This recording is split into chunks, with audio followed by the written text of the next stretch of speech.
What's up, everyone? It's NFL Week 6, and this is your Fanduel First Look NFL lineup.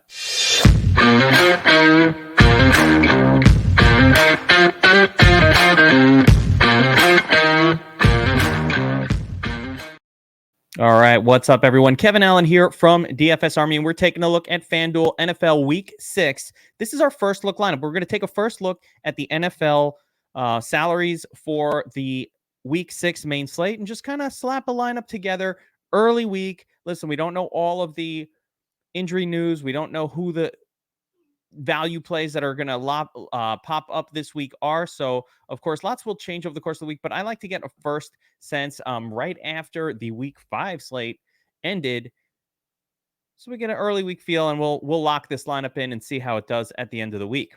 All right, before we jump into the player picking part of the process, we're going to take a look at the game tiles and just get a sense of if there are any games that we want to be focusing on. We're looking for high total, close spread type of games because those produce more fantasy points for the players involved. It's pretty simple, right? And there are a couple games this week that really stand out, and they are in the afternoon portion of the slate. But we'll just go through the whole thing here real quick and just start at the top. Let's see where we are for NFL. Yeah, here we go. All right, so skipping the Thursday game, the Sunday first game of the week, we've got the Bucs at the Steelers with a 43.5 point total. That's just all right. We watched the Bills absolutely style on the Steelers last week, and Brady and company can do that as well. But we also saw the downside of Brady and the floor, which wasn't bad, but the downside being sometimes Uncle Lenny, Fat Lenny, can take over, get all the touchdowns. So we saw it happen last week, and that can mute things a bit. But I could see Brady and company styling in this game. I could. So Godwin, Evans, Brady, they're all back in the mix. Fournette as well, although he's priced up massively on FanDuel, is very chasey to the previous week's points at times, so he's priced up a little bit too high for my taste. Next up, we've got the Bengals at the Saints, 43.5 point total. This one does not look like an offensive bonanza by any stretch. 43.5 points. It is a closely lined game with the Bengals coming in at -1.5. Okay, we'll keep an eye on that one. Jaguars at the Colts. Colts slight 2-point favorites. Again, 42 point total. Colts have been terrible. Offensive line hasn't looked good. Jonathan Taylor banged up. Don't know what his story is. Probably a stay away game. I really didn't love what I saw out of Jacksonville in terms of just being able to predict where they're going with the football. The running back situation has devolved into it's really been a split, and you just can't trust either one. So I'm staying away from that one. Maybe Jonathan Taylor in some if he's healthy, but probably not. Patriots at the Browns. Again, another low total game, 42.5 points. This one does carry some interest, not with the Cleveland running back situation as much as everybody loves to play them. And we'll talk about why that hasn't been the right move the last couple of weeks, at least based on his salary. But also, I like Ramondre here.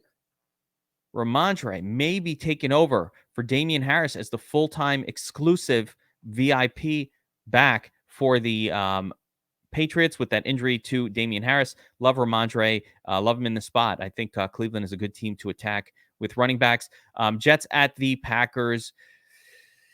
This one has a 46 point total. Packers are 7-point home favorites. There's some interest in this game. If the Jets can make a game of it, I can really see, some of the pieces from the Packers producing. Maybe an Alan Lazard, for example. It's really tough to play the running backs from the Packers. They're again in the split, and Aaron Jones is not really priced like a split back type of running back. So I want to take a look at some of the snap shares with that backfield before I get too excited about it. But there is some interest there. Ravens at the Giants. Giants 5-point home underdogs. So the Ravens, again, the Giants being at home, if they can somehow make this game competitive, you could see Lamar Jackson doing his thing, popping off a little bit. Mark Andrews is playable here. Lamar, of course. And you know what? The Ravens are a team that you want to run on at this point. They've shored up their defensive back situation. All of the guys kind of come back and healthy. So Saquon Barkley, sure, why not? Nothing that's pops off the page, but a 45-point total is not that bad. Here's another game that's quote unquote not that bad, and it's the Vikings at the Dolphins. I'd like to see who the quarterback is going to be for the Dolphins this week. Teddy Bridgewater, probably. Right? I think he comes back. He was really just held out because of the Tua rule of needing more time. I still think they're going to have to give Tua a few more weeks after flashing gang signals with that concussion. I don't think you could take chances. You need to give him some legitimate time off to get fully healed. I could see him being out for a month easily or they could just bring him back, but I don't think so. I do not think so. So I think it'll be Teddy Bridgewater, which I kind of like. And I like that this game has some sneaky upside potential across the board. I like all of it. Dolphins have Xavier Howard at corner, which probably hurts Justin Jefferson enough to where maybe an Adam Thielen might be interesting in a game like this. 49ers at the Falcons, 43-point total. This is a low total game. Falcons really slow things down with their emphasis on the run. 49ers are going to absolutely destroy them, though. They're going to make them their bitch in this game. I want to bet 49ers. That defense is just going to own this Falcons team. So, do with that what you will. Panthers, now sans Rule, right? No head coach. Matt Rule gone. 11-point road underdogs. The Rams have a big team total, and this is a get-right spot for the Rams offense, but I don't think there's going to be enough reason for them to put their foot put the pedal to the metal, so to speak, in a game that looks non-competitive at 40 points with them as a massive favorite. So Rams defense, interesting in that one. Here we go. First of the super exciting Super Saiyan, I don't know what you want to call it, awesome games of the weekend. Cardinals at the Seahawks. 51-point total. Seahawks at home. 3-point underdogs. Can you not see the Seahawks actually winning this game? Because I can. At home, Seahawks, that crowd is really involved. Geno Smith has been legitimately good this year. Like a real good NFL quarterback. I'm excited about the Seahawks offense in this one and the Cardinals. We also get backup running backs potentially for both teams at super cheap prices. Love that. So with the Cardinals, we got the injuries to Connor and Williams, and then Benjamin steps in. Let's see what's going on with those injuries. But if those guys are out this week, Connor, and even if Williams isn't out, but if he's out as well, and we get Benjamin week, I'm all about that. I'm all about it. And on the Seahawks, we already know we're getting Kenny Dynamite Walker week. Now, he will not get 100% of the looks for this team. They will mix in DJ Dallas on passing downs and whatever. But Kenny Walker is legit a really good running back, as was Rashad Penny, but so is Kenny Walker, and I'm excited to see what he can do in this game. He's priced down, and I will be using him in our first look lineup. And finally, the biggest game of the slate, Bills, Chiefs. It's a little almost too obvious. Everybody's priced up in this game, but Bills, Chiefs, very exciting. 54-point total. Chiefs, 3-point home underdogs to the Bills. I think that spread looks about right to me. And this is a game we want to load up on Josh Allen, all of his pieces, Chiefs, whatever we can think of from there. So there's a lot of goodness happening in this one. So with that all being said, let's get to the first look. Fanduel salary system. We got Josh Allen up top here, and he obviously has been the best quarterback on the season. 30.1 Fanduel points per game. 9,200 is a little expensive, 9,236, but Allen is averaging about 4x that amount, and he is absolutely the top play on this slate. If we're paying up, or should be paying up for Josh Allen, he is the man.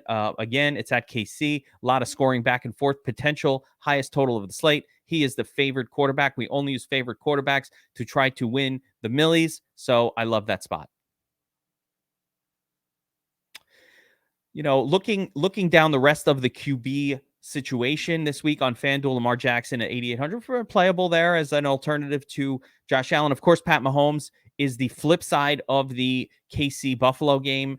He could easily pop off. Although, again, if you have to choose between him and Josh Allen, because Josh Allen has effectively a better QB matchup, which is a legitimately better QB matchup, we're gonna take a look. I would lean Josh Allen. Then the next quarterback that I kind of like on the slate, and there's enough savings, I guess, from Allen down to here to make it worthwhile, is Kyler Murray. Again, they're up against Seattle. Seattle is producing games. This team just has them. This is that team this year.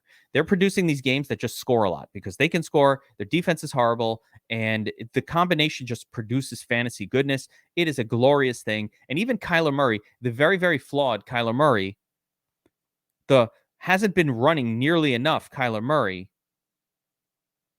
he could pop off. This could be his ceiling game that he hits for 36 plus. So he's staying in the mix for me for sure. Joe Burrow at New Orleans, not much of a game to be excited about.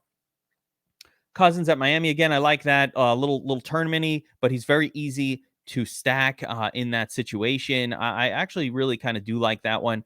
But again, this Vikings team can easily lean on the run at times, and that ruins Kirk Cousins. Tom Brady at Pittsburgh, sure, why not?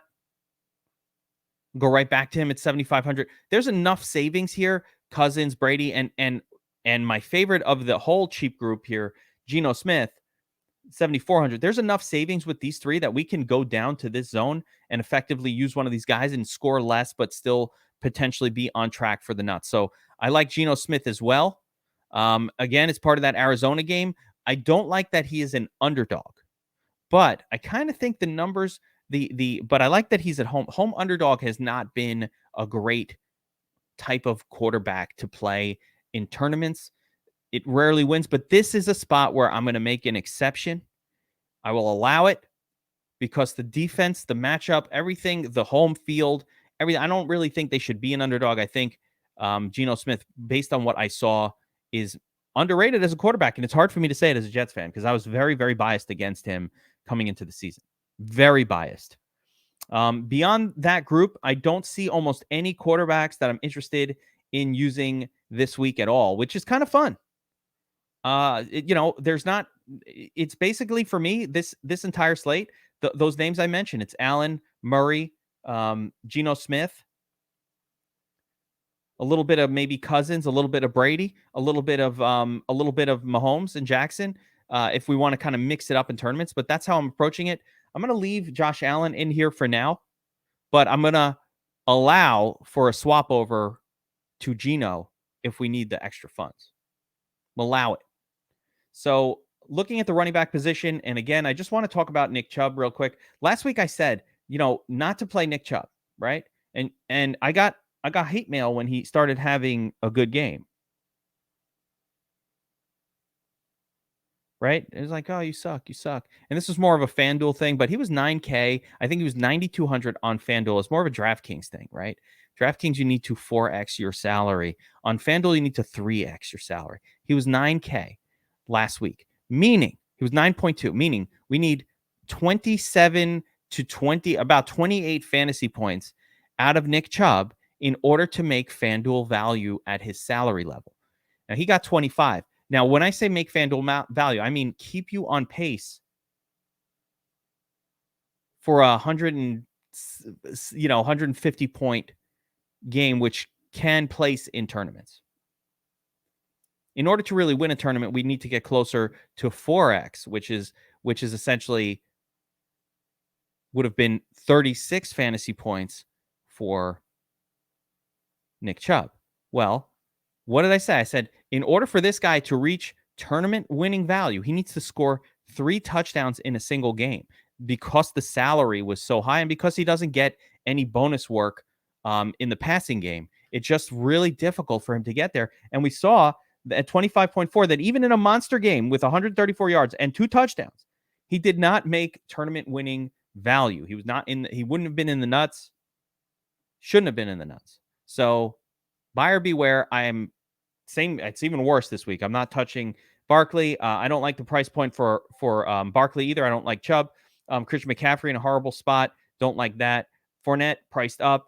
Dalvin Cook priced all the way back up. He's playable, but he's priced all the way back up now. I don't like that. Alvin Kamara showed us last week that he will lose touchdowns to Taysom Hill. Scary on FanDuel. We need touchdown scorers. So, and again, Jonathan Taylor, ankle issues, don't like to pay up for injured running backs. Joe Mixon's in play here for me at 7,800. Pricing a little more reasonable. Hasn't had the big game yet this year. I almost feel like it's on the way, but it just hasn't come yet. But when it does come for Joe Mixon, he wins you the Millie Maker. Like he did that multiple times last season. So I'm keeping him in mind. But my first play for this slate is going to be the aforementioned Ramondre Stevenson. I love Ramondre. You can't forget about Dre. Assuming Damian Harris is out again this week, Ramondre is going to get a full workload, including passing game work, for a team that wants to focus the run. And that's the key to the running back position. You want to take running backs from teams that emphasize, they put an emphasis on the run. They put an emphasis on it. That's what the Patriots do. Give me some Ramondre solo. Love it. Now, continuing down the running back position group, we've got Aaron Jones. Again, fine. I kind of want to take a look at what this guy's been doing. But yeah, I mean, he has this big game, and then, the volume just isn't there, and it's never there for Aaron Jones. I can't trust it. But I do like his chances of scoring in this game, at least once. So he'll be in the mix. I like that his salary has come down to now what I consider to be a reasonable level. So very good. Jeff Wilson Jr., massive favorite. This game screams play the running back. It just does. Look at all the volume. They 17 carries, 18 carries a week before. The passing game work hasn't really been there yet, but it could for Wilson. So I don't mind him here at 7,200, keeping him in the mix. Another one is Breece Hall. Great game last week. Jets are leaning heavy on the run. Look, similar volume to what Jeff Wilson Jr. is getting. And this is about what you can expect from Breece Hall. It is very evident to me that the Jets are still working Michael Carter in. They still bring him in, even on the goal line. So this is still a split situation with Hall and Michael Carter. Still a split. There's a lot of good running backs this week in this 7K range and below. Clyde Edwards-Helaire, I actually think is playable. I don't love him, but, he's been scoring a lot of touchdowns. Fine. J.K. Dobbins, yeah. I mean, he's been fine too. The volume isn't great. I mean, but he is, sort of a classic FanDuel only type of play. I think that salary will come down a little bit more. Raheem Mostert, we saw last week, he can do really, really good things when given enough opportunities. He ran nicely. He got some targets. There's nothing not to like about Raheem. And as a matter of fact, I think he's perfectly playable in this spot if we want to save a little bit. And we're probably going to need to save significantly in order to afford Josh Allen in a lineup. So we'll see if that's how we end up going. Two more really good running back plays right down here in this zone that I'm going to mention, and they're really good. Kenneth Walker, who I am including in this lineup. Remember, in FanDuel, we want to use 3 running backs in our lineup pretty much all the time. It's all about scoring touchdowns, and running backs have higher touchdown scoring odds than any similarly priced wide receivers. But the other one I want to mention is Eno Benjamin here.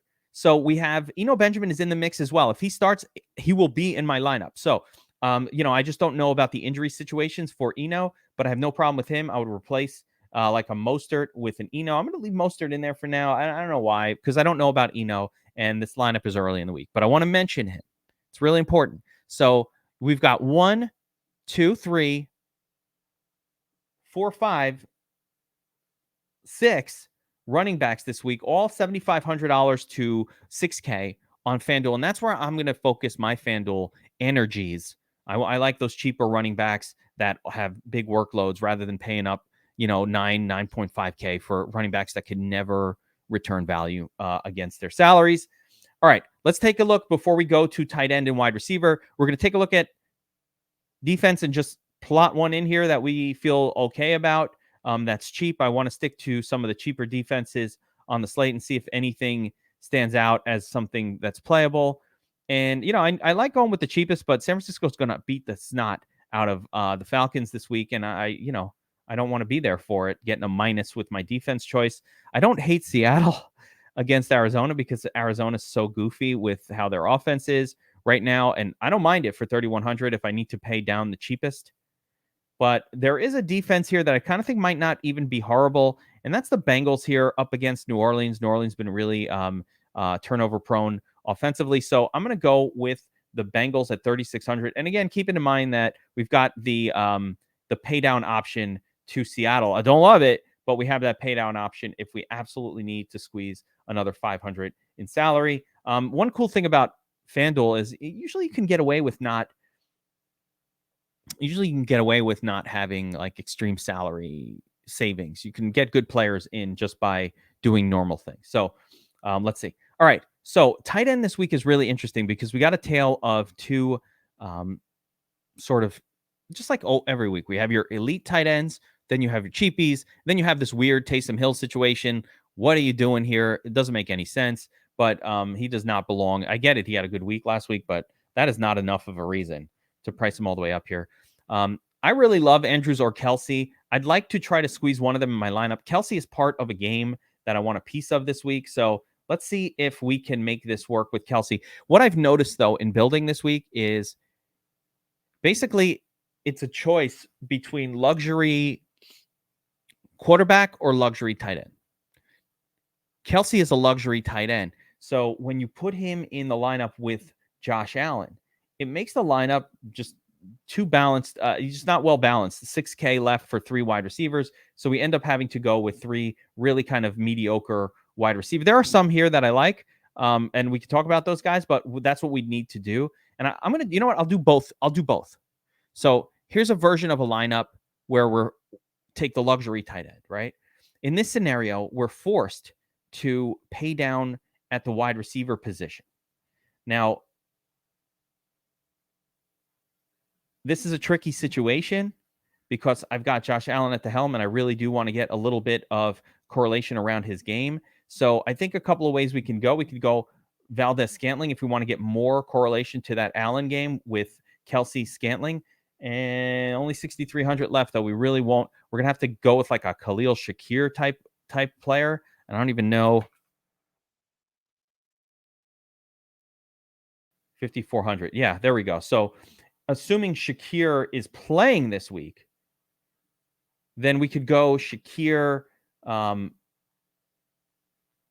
Davis in the lineup. I don't love the way this feels at all, but this would kind of be how I would put this lineup together with Shakir and Gabriel Davis. Gabriel Davis did all his damage last week on just 6 targets, 3 receptions. It's hard to see him following that up again. He was much cheaper last week on FanDuel. We loved him at 6K. It was one of my favorite FanDuel plays of the week.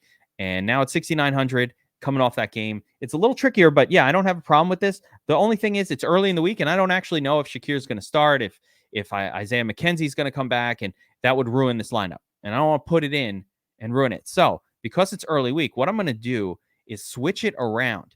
All right, we're going to go from Josh Allen down to Geno Smith in this one. Geno Smith being, again, part of one of those games that I want heavy exposure to. But it allows us to take the luxury tight end. The other approach we could have done for that last game, of course, was pull Kelsey, leave Josh Allen in there with either Davis or even Diggs with Josh Allen, and then just gone to a cheaper tight end, which would have worked as well. And actually kind of wish I would have showed that on screen. But what I'm trying to show is some different versions of how to attack this week. And this one is the Geno Smith version. This version, we actually can take a luxury tight end here. And Kelsey's fine, but Mark Andrews is fine as well. Kelsey, Andrews, doesn't matter to me. Luxury tight end, all good. All good. Now from here, because we've got Geno, I want to kind of build around the Arizona-Seattle game. So I really like the price points, specifically of DK Metcalf as a pairing here. So I'm going to pop in DK Metcalf in this lineup. That leaves us 6,400. Again, we're still going to have to find some bargains. And one of my favorite, there are 2 bargain wide receivers this week that I really kind of love. There's a lot of them. Thielen is very playable at 5,900. We already talked about Miami has an elite cornerback, so it's going to push targets to the WR2. Thielen could pop in this game. It's really a great matchup for him. George Pickens is somebody I really love. Coming off of what was a great game last week with the rookie, the only player that had a good game. 8 targets, 6 receptions, 8 targets. He's doing it. Love George Pickens, by the way. I'm plugging him in, right? Plugging him in. I love George Pickens. And then we can finish this one out with Chris Godwin, who I like a little bit more than the rest of this group. So if I was using Josh Allen, I'll probably favor Gabriel Davis, but if it's not a Josh Allen lineup, I'm going to go with Chris Godwin, who's in a great spot in this salary range as well. So a lot of really cool early week flexibility on FanDuel with all of these cheap running back values that we can use. So kind of first look today, we gave a few different looks, a few different approaches to it. Again, there's a third version of this that I'm not going to do right now, but that it just involves, you can use Allen, drop down off of Kelsey or Andrews to one of the cheaper tight ends. As a matter of fact, let's just quickly look through the tight end position because I didn't really kind of break these down. But of course, Kelsey and Andrews, really good plays, always, every single week. This one's weird. And then Higbee, no.